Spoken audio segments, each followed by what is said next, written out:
මගේ බෝසතාණන් වහන්සේගේ පවක් බලවත් වුණා චුත වෙනකොට. ගිහිල්ලා ඉපදුනා සෙබඩියකගේ කුසේ. මේ ලෝකෙට බිහි වුණා ස්වර්ණ වර්ණ බිජුවක්, බිත්තරයක්, රත්තරන් පාට. බිජු රැක්කා. මේ ලෝකෙට ඉපදුනා ස්වර්ණ වර්ණ මොනර පැටියේ, රත්තරන් පාට.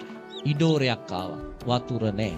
ඉඩෝරයක් ආව මේ මොනර පැටිය තමන්ගේ රෑනත් එක්ක දුර පළාතකට යනවා ජලය හොයාගෙන. ජලය හොයාගෙන දුර පළාතකට ගිහිල්ලා එක්තරා ජලාශයකින් ජලය පානය කරනවා. ජනය පානය කරනකොට තමන්ගේම රූපේ අර දිය කාචෙන් දකින්න. තමන්ගේ රූපේ තමන් දැක්කම තමන්ට වෙනසක් දැනුණා. වෙනස තමයි තමන්ගේ රෑනේ ඉන්න අනිත් මොනරුන්ට වඩා මම වෙනස්. මේ මොනරට තිබුණ විශේෂ හැකියාවන් දෙකක්. බෝසත් මොනරනේ. එකක් තමයි කතන හැකියාව තිබුණා, කතා කරන්න පුළුවන්. අනිත් කාරණේ තමයි ජාති ස්මරණ ඥානය තිබුණ, පෙර ආත්ම පේන. මේ මොනරට තමන්ගේම රූපේ තමන් දැක්කම බයක් ඇති වුණා. ජාති ස්මරණ ඥානයෙන් පේනවා තමන් පෙර ආත්මිකත් සරණවර්ණ හංසයෙක් වෙලා ඉපදිලා හිටියා. ස්වර්ණහංස ජාතකයේදී ස්වර්ණහංස ජාතකයේදී තමන්ගේ මේ ශරීර වර්ණය තමන්ගේ ජීවිතයට අනතුරක්. ඒ නිසා මම මේ රෑනත් එක්ක ඉන්නේ නැහැ. ස්වර්ණ වර්ණ මොනරා රෑනින් මිදිලා පිහාඹලා හිමාලේ කන්ද මුදුනට ගිහිල්ලා ජීවත් වුණා හුදකලාව. මේ මොනර විශේෂ දෙයක් කළා. හැමදාම ඉර උදා වෙනකොට හිමාලේ කන්ද මුදුනේ තියෙන ගහකට නැගලා ඒ ගහේ අත්තක වහලා පායන හිරු දිහා බලාගෙන ගාතාවක් කිව්වා. ඒ ගාතාව තමයි උදේතයන් චක්කුමා ඒක රාජා හරිස්සවන්නෝ පටවිප්පබාසෝ තන්තන් නමස්සාමි හරිස්සවන්නං පටවිප්පබාසන්තයජ්ජ ගුත්තා විහෙරේමු දිවසංකිව. නැවත ආහාර අරගෙන හවසටත් එනවා. හවසටත් අරගයි අර අත්තටම ගිහිල්ලා බහින ඉර දිහා බලාගෙන කියනවා අපේතයන් චක්කුමා. උදේතයන් චක්කුමා. හවස කියන්නේ අපේතයන් චක්කුමා. මේ මොනර උදේටත් හැන්දෑවටත් මේ ගාත දෙක කිව්වා අවුරුදු 700ක්. අවුරුදු 700ක් ජීවත් වුණා. ඒ කාලේ බරණැස හිටියේ බ්‍රහ්මදත්ත රජුරුව. බ්‍රහ්මදත්ත රජතුමාගේ බිරිඳට රෑ හීනෙන් හීනයක් දැක්කා. හීනේ තමයි රත්තරන් පාට මොනරෙක් ඇවිල්ලා දේවියට බණ කිව්වා. උදේ පාන්දර රජතුමාට කියනවා රජතුමනි මට 12ක් ඉපදුනා. රත්තරන් පාට මොනරෙක්ගෙන් මම බණක් ඇහුවා.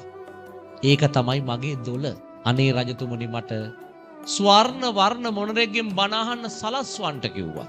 රජතුමත් පොඩි කතන්දරයක් අහලා තිබුණා. ඒ කාලේ මිත්‍යා මතයක්. ඒ කාලේ මිනිසුන් අතර විශ්වාසයක් තිබුණා රත්තරන් පාට මොනරෙක් ඝාතනය කරලා උගේ මාංශය අනුභව කරෝති කවදාවත් මැරෙන්නේ නැහැ කියලා. දැන් රජතුමා හිටියේ ඒ මතේ. රජතුමා දැන් මොකද කරන්නේ? රජතුමා තමන්ගේ අමාත්‍ය මණ්ඩලය රැස් කළා. රැස් කරලා අමාත්‍ය මණ්ඩලයට කියනවා අමාත්‍යවරුනි මගේ දේවියට 12ක් හටගෙන. ඒ නිසා රත්තරන් පාට මොනරෙක් හොයන්න කිව්වා. එහෙම මොනරු මේ ලෝකේ නෑ රජතුමනි. අපි මේ රටේ ආදිවාසීන්ගෙන් අහලා බලමු. රජතුමා අඬබෙර ගහලා මුළු රටේම ඉන්න වැද්දෝ ටික කැඳෙව්වා. ආදිවාසී. කැඳවලා අහනවා කවුරු හරි සරණ වර්ණ මොනරෙක් දැකලා තියද කියලා. ආදිවාසී මිනිස්සු කියනවා රජතුමනි අපි දැකලා නැහැ. ඒ වෙලාවෙ එතන හිටපු හැඩි දැඩි තරුණයෙක් කියනවා රජතුමනි මම දැකලා නැහැ. හැබැයි මගේ මැරුණු මුත්තා මට කිව්වා එහෙම මොනරෙක් දැක්ක කියලා. රජතුමා කියනවා පුරුෂය ඔබ තමයි මේකට සුදුස්සක්. ඔබ හිමාලයට යන්න. මේ තරුණ වැද්දා හිමාලේ කන්ද තරණය කළා. උදේ ඉඳලා හැන්ත වෙනකම් බලන් හිටියේ එහෙම මොනරෙක්. ඇවිද කන්ද මුදුනේ සක්මන් කර කර හොයනෝ දැන් මොනරා. එහෙම මොනරෙක් නැහැ. හැන්දෑවේ උත්සාහය අතහැරලා එන්න පිටත් වුණා. එන්න පිටත් වෙනකොටම මොනරෙක් පියාඹගෙන එනවා රත්තරන් පාට. මොකටද දෙන්නේ? අපේතයන් චක්කුමා කියන්න බහින ඉර දිහා බලාගෙන. දැන් මේ තරුණ වැද්ද ගිහිල්ලා තියෙන්නේ දුනු ඊතලත් අරගෙන බලන් හිටියා. බලන් ඉන්නකොට මේ රත්තරන් පාට මොනරා බහින ඉර දිහා බලාගෙන ගාතාවක් කියනවා. මේ තරුණ වැද්ද බලාගෙන හිටියා. මොනර ඒක කිව්ව පියාඹල ගියා. තරුණ වැද්ද රෑ පහන් කළා එතන. එළි වෙනකන් ඉඳලා උදෙත් බැලුවා. උදෙත් මෙන්න මොනර එනවා. මොකට දෙන්නේ? උදේතයන් චක්කුමා කියන්නේ. උදේතයන් චක්කුමා කියන ගාතාව කියනකොටම තරුණ වැද්ද මන්ද ගැහුවා. මන්ද ගහන්නේ පන පිටින් අල්ල ගන්නනේ. මන්ද ගැහුවා මන්ද වැදුන්නේ නැහැ. අත්තක වැදිලා විසි වුණා. තරුණ වැද්දා දක්ෂයා. මන්දට අහු වෙන්නේ නැත්තම් ඊතලෙන් හරි විදින්න ඕන කියලා ඊතලයක් අරගෙන වෙර දාලා විද්දා. මොනරගේ ළඟටම ගිහිල්ලා ඇඟේ ගෑවි නොගෑවි ගිහිල්ලා වෙන අතකට හැරුණා. ගිහිල්ලා ගහේ වැදුනා. දැන් වැද්දට පුදුමයි. මන්ද වැදුනෙත් නැහැ ඊතලේ වැදුනෙත් නැහැ. මගේ ඉලක්කය කවදාවත් වැරදිලත් නැහැ. ඇයි මේ මොනරට ඊතල වදින්නේ නැත්තේ? වැද්ද තීරණයක් ගත්තා. අනිවාර්යයෙන්ම මේ මොනර කියන ගාථාවේ බලයක් ඇති. ඒ නිසා මේ මොනරගේ දුර්වලතාවයක් හොයාගෙන ඒ දුර්වලතාවයෙන් අල්ල ගන්න ඕන කියලා හිතුවා. හිතලා තරුණ වැද්දා ගමට ආවා. ගමට ඇවිල්ලා ගමේ ඉන්න ලස්සන සෙබඩියක් හොයාගත්තා. සෙබඩිට පුහුණු කරා අසුරක් ගහනකොට ගී ගයන්න. අප්පොඩියක් ගහනකොට නටන්න පුරුදු කළා. පුරුදු කරලා දැන් සෙබඩි තිරේ ගහගෙන කන්ද මුදුනට නැග්ගා. කන්ද මුදුනට නැගලා අර මොනර එනව නේද? උදේතයන් චක්කුමා කියන්නේ. ඒ මොනර වාහන අත්තට ඉස්සරහවත් සෙබඩි තියුවා. තියලා දැන් වැද්දා පල්ලෙහා බලාගෙන ඉන්නවා. මොනර ආවා. මොනර ඇවිල්ලා අර ගාතාව කිව්වොත් නේ බලයක් ගොඩ නැගෙන්නේ. ගාතාව කියන්න කලින් අසුරක් ගැහුවා. අසුර ගහපු ගමන් අර සෙබඩි ගයන්න ගත්තා.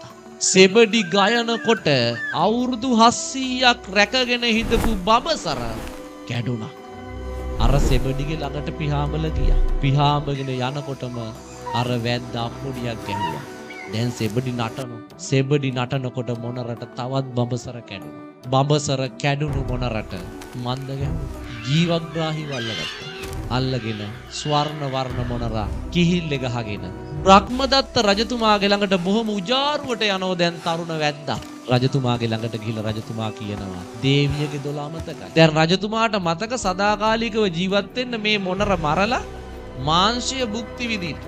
රජතුමා කියනවා වහාම මේ අරක් කැමියට අණ කරනවා මේ මොනර මරලා මස් ටික හදන් එන්න කියලා. පින්වතුනි මොනරට කතන හැකියාව තියෙනවනේ.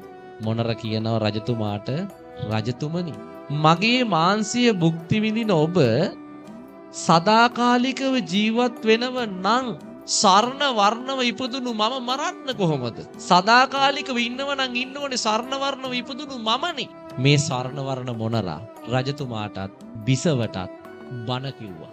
ධර්මය කිව්වා. රජතුමා පැහැදිලා රජතුමාර තරුණ වැද්දට දෙන්න ඕන සියලුම වරප්‍රසාද දුන්නා. දීලා නියෝග කළා මේ මොනරා නැවත අරගෙන ගිහිල්ලා හිටපු තැනටම මුදා හරින්න කියලා. ඒ නිසා ස්වර්ණ වර්ණ මොනරා නිරුපද්දිතව මුදා හැරියා.